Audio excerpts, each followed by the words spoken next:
Shalom Israel. I want to give all praises, honor, and glory to Yahweh, Ba'ashem, Yahweh Shai, Ba'ashem Rechak Wadash, double honors to the apostles and the elders of Great Millstone, and Shalom to the elect. America, as they say, the home of the free, the land of the brave, which that's just a slogan to make them look good. But really, it's the home of the, I'm going to just say the home of the G's, all right? We know them as Sodomites. All right, well, we have to call them Sodomites, but you know what the G stands for. All right, and the land of the slaves. And right here, this is an article I've seen today. Americans spent more on taxes in 2018 than on food, clothing, and healthcare combined. All right, and people love it here, yet you have to work your ass off,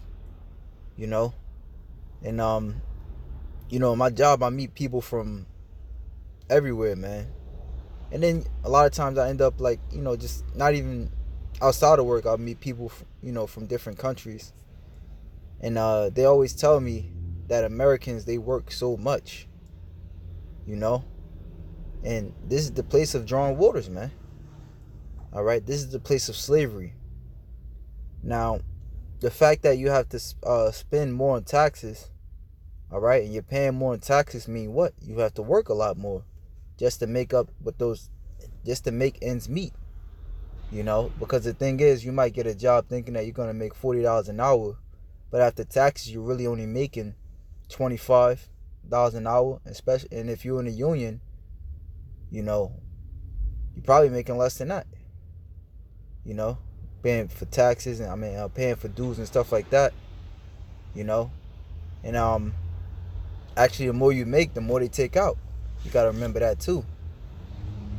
All right. So it says Americans spent more on taxes in 2018 than on food, clothing, and healthcare combined. Now it says Americans on average spent more on taxes in 2018 than they did on the basic necessities of food, clothing, and healthcare combined, according to the Bureau of Labor Statistics Consumer Expenditure Survey. The survey's recently published Table R1 for 2018 lists the average detailed expenditures of what the BLS calls consumer units.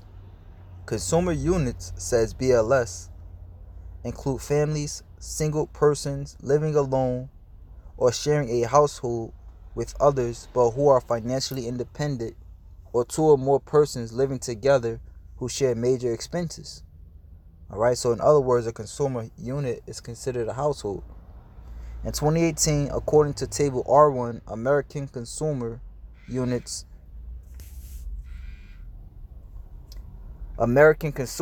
spent on average $9,031.93 on federal income taxes, $5,023.73 on Social Security taxes, which the table calls deductions, $2,284.62 on state and local income taxes, $2,199.80 on property taxes, and $77.85 on what BLS calls other taxes. The combined payments the average American consumer unit made for these five categories of taxes was $18,617.93. It says, at the same time the average American consumer unit was paying these taxes, it was spending $7,923.19 on food, $4,968.44 on healthcare, and $1,866.48 on apparel and services. These combined expenditures equaled $14,758.11. So the $14,758.11 that the average American consumer unit paid for food, clothing, and healthcare was $3,859 less than the $18,617.93 paid in federal, state, and local income taxes, property taxes, Social Security taxes, and other taxes. And this proves that this place is falling, man. And they gotta basically and they got to basically put more pressure upon the people, all right, to basically a few their expenditures, man. You know, because best believe all the more taxes we pay, all right, the more Esau can put into his military expenses, the more he can help and aid everybody else, you know, while, you know, the people over here suffers, man. You know, they speak about there's countless articles about homeless people. Homelessness is on the rise, you know, but you know, America is out there helping everybody else, you know. But nonetheless, the purpose of this, of me reading this article, is to prove that this is in fact Egypt. This is the place of our bondage for you so-called blacks, Hispanics, and Native Americans, all right, which is who the Lord cares about. So that's coherently or inevitably, that's also who we care about, you know. All right, this is the place of your bondage, man. All right, and you know, for peons out there, which I'm saying peons for as far as other nations that choose to come here, you know, to make the money that they wouldn't make in their country, they're paying a shitload in taxes, man. All right, which again, the more taxes you pay, meaning the more you have to work. All right, and the scriptures speak of this place as the scriptures call America Sodom and Egypt. All right, the scriptures call this place Babylon the Great. All right, Sodom and Egypt because it pushes homosexuality. All right, Egypt because what? It's a place of great bondage for you Israelites. All right, Babylon. All right, it says call this place Babylon, the mother of harlots.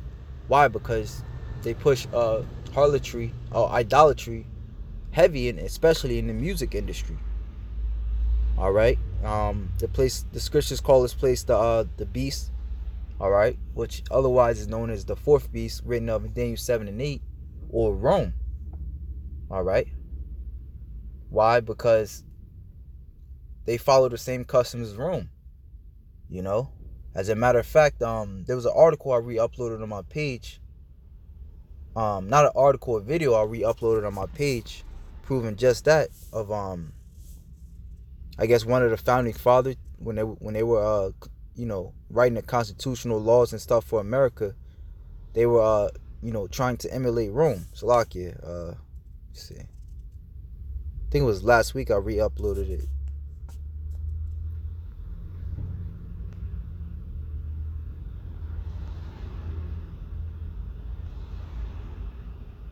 You know, actually, I'll just play it.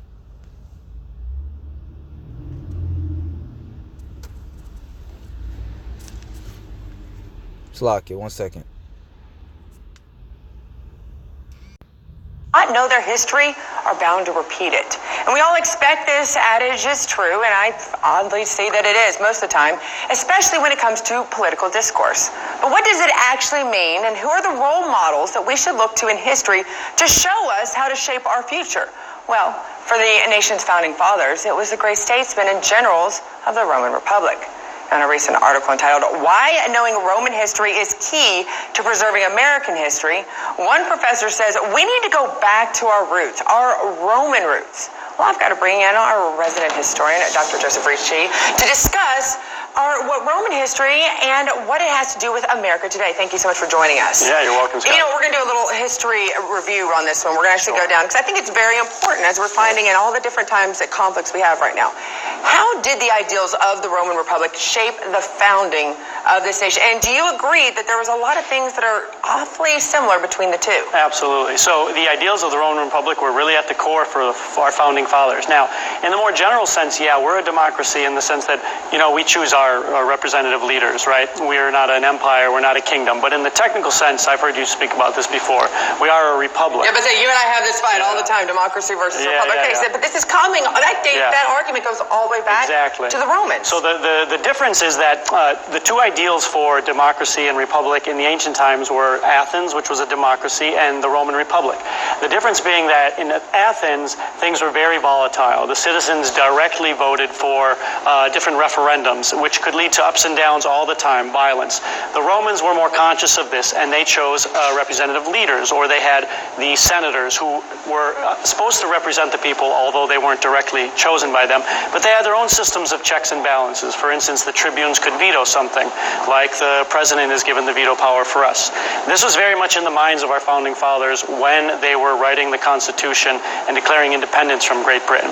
You have people not only seeing themselves... You see, so that's really all I wanted to get on that. But you see, as he was saying, going into the comparisons of America and ancient Rome, man.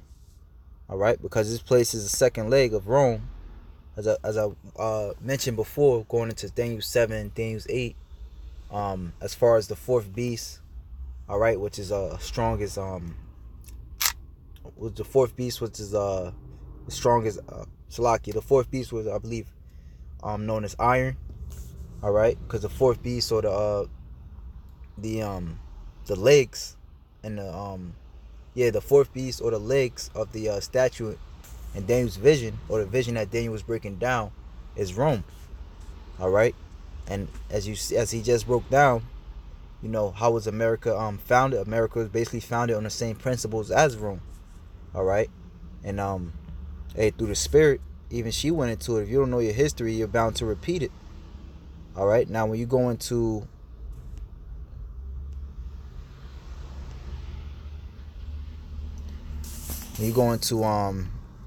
actually some of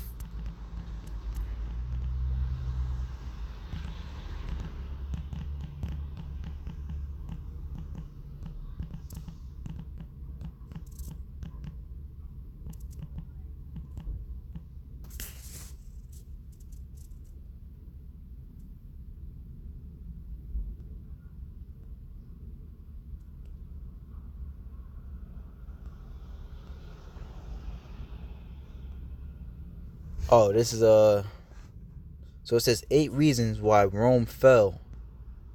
All right, as you see, the second reason, it says economic troubles and over-reliance on slave labor. Even as Rome was under attack from outside forces, it was also crumbling from within thanks to a severe financial crisis. All right, it's not America and $22+ trillion in debt. Constant wars and overspending had significantly lightened imperial coffers, and oppressive taxation and inflation had widened the gap between rich and poor. In the hope of avoiding the taxman, many members of the wealthy classes had even fled to the countryside and set up independent fiefdoms. At the same time, the empire was rocked by a labor deficit. Rome's economy depended on slaves to till its fields and work as craftsmen, and its military might had traditionally provided a fresh influx of conquered peoples to put to work. But when expansion ground to a halt in the 2nd century, Rome's supply of slaves and other war treasures began to dry up. A further blow came in the 5th century when the Vandals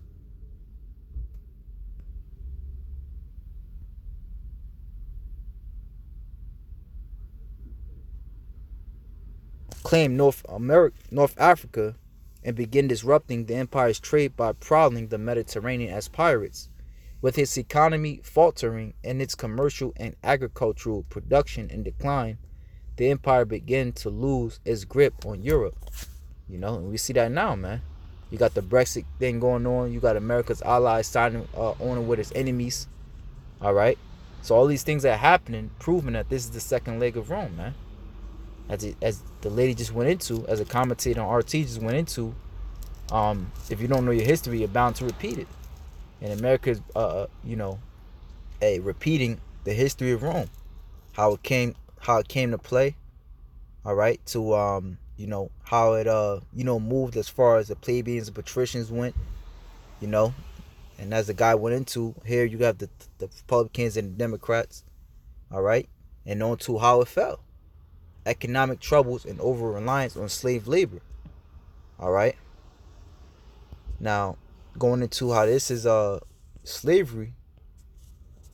All right. I want to look up drawers of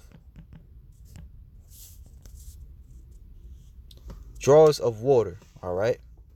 Now this is drawers of water, as this place is also known as this is the place of drawing waters. You know, actually, that's referring to Judges chapter 5, verse 11. They that delivered from the noises of archers in the places of drawing waters. All right, because this is what we hope to be delivered from the ICBM nuclear missiles that will hit this place. All right, China's not flaunting their hypersonic nuclear missiles, nor is Russia, nor is North Korea, nor is these other places, if they weren't planning to use them. All right, and America's pissing everybody off, all right, by taxing the shit out of them, all right, and by hurting them with these what do you call those? Sanctions. There shall they rehearse the righteous acts of Yahweh, even the righteous acts toward the inhabitants of his villages. All right, but that's the point, man. These are this place is where we hope to be delivered from, the place of drawing waters. All right, and hey, going into how this place is also known as Egypt. All right, because it all ties in, because ancient Egypt, the Lord said that our deliverance out of this place, our deliverance from the ICBM nuclear missiles through the chariots, will be greater than how the Lord spread the sea of ancient Egypt, man. All right, because what? We cried unto the Lord because of the great hell we was going through. All right, and you blacks, Hispanics, and Native Americans, you're those slaves.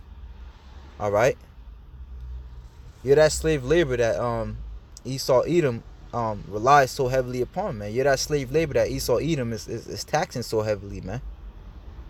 All right, but Slakia, Lord willing, Akim are following me. All right, but just going to further prove the point that drawers of water is another word for a slave. Now this is Joshua. I'm gonna just read straight through 9:21. And the princes said unto them, let them live, but let them be hewers of wood and drawers of water, unto all the congregation, as the princes had promised them.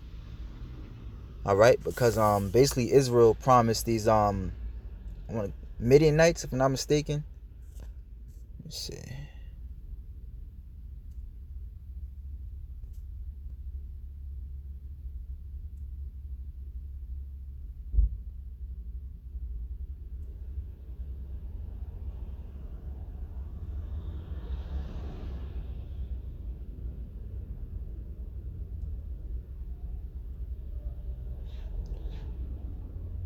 Oh, these Gibeonites. All right, they heard that how Israel is basically wrecking shop, taking lands and cities down, and they were afraid, man. So basically, they humbled themselves. They put on old sackcloth. All right, and they made it seem as if let me see, and they went to Joshua.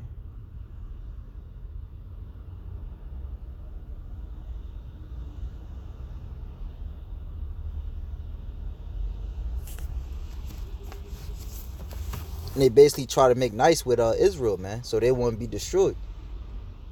All right, and of course, basically they deceived them, making it seem like they came from a far country. They were poor, so Israel took them in. All right, and it came to come to find out they actually lied to them. All right, and come to find out they actually lied to them. All right, but after at the time, that they found out these Gibeonites lied to Israel, it was too late. The princes had already made a promise, that they wouldn't destroy them. All right, when it come time to destroy the inhabitants of that particular land that they were in.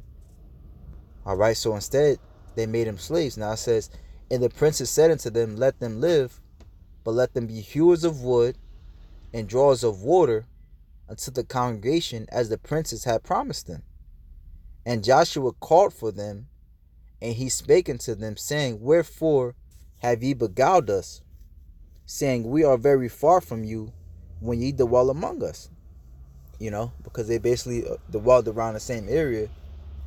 All right, the same area of Jericho and stuff like that, where Joshua and Israel were taken down, where they were, the areas where they were taken down, the Canaanites.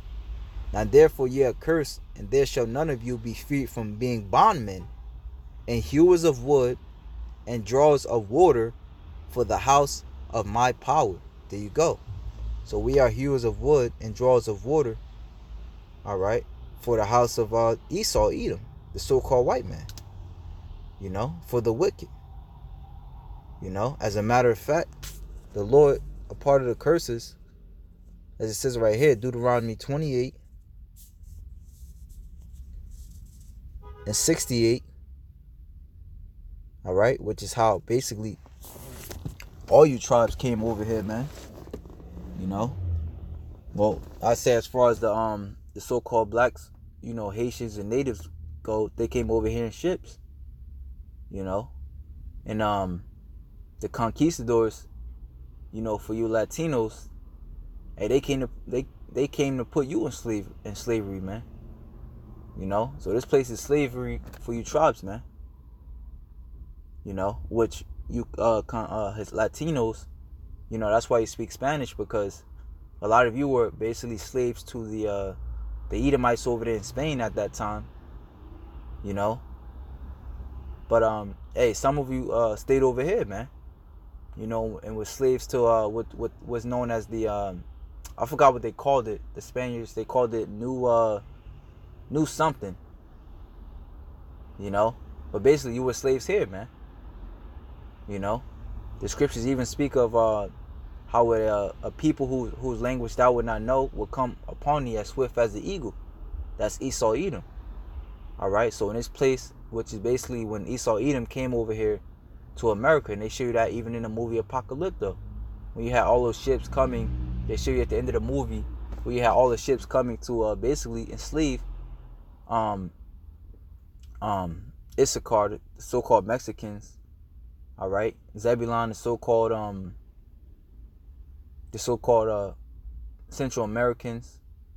All right, all you northern tribes, man, you so-called Hispanics and Native Indians. All right, so this is Deuteronomy 28 and 68. And Yahweh shall bring thee into Egypt again with ships, by the way whereof I spake unto thee, thou shalt see it no more. All right, now we're gonna go to Egypt again with ships. All right, basically meaning you're gonna go back into the house of bondage again. All right, with ships. All right, and you're gonna be there to this very day until the Most High delivers us from these ICBM nuclear missiles, Lord's willing. That's why you're seeing so many chariots showing you that our salvation is not. All right, and along with the chariots, all right, we see in history repeats itself as far as Rome going down. All right, we see in history repeats itself as far as the 10 horns, all right, or the Rome's allies, all right, are coming up against her, man, to bring her down. All right, because I didn't read it, but even when you go into it, it says invasions of the barbarian tribes. These tribes, which were at one point in league with Rome, ended up taking her down. All right. So it says, thou shalt see it no more again, and there ye shall be sold unto your enemies for bond men and bond women, and no man shall buy you. All right, so we here as slaves, man. And I wanted to read it, but I didn't want this lesson to be too long. All right, but this is another something. It's called, which this is a little older. This came out July 19th.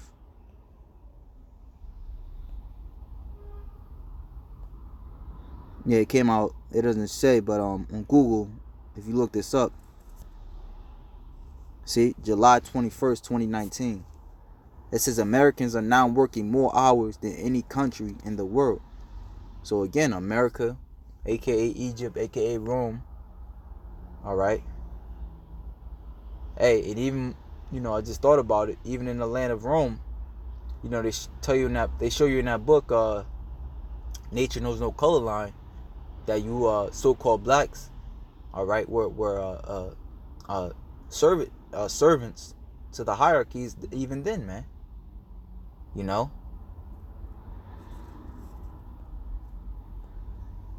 Actually, it went into how it was basically a mixture of different people who were servants.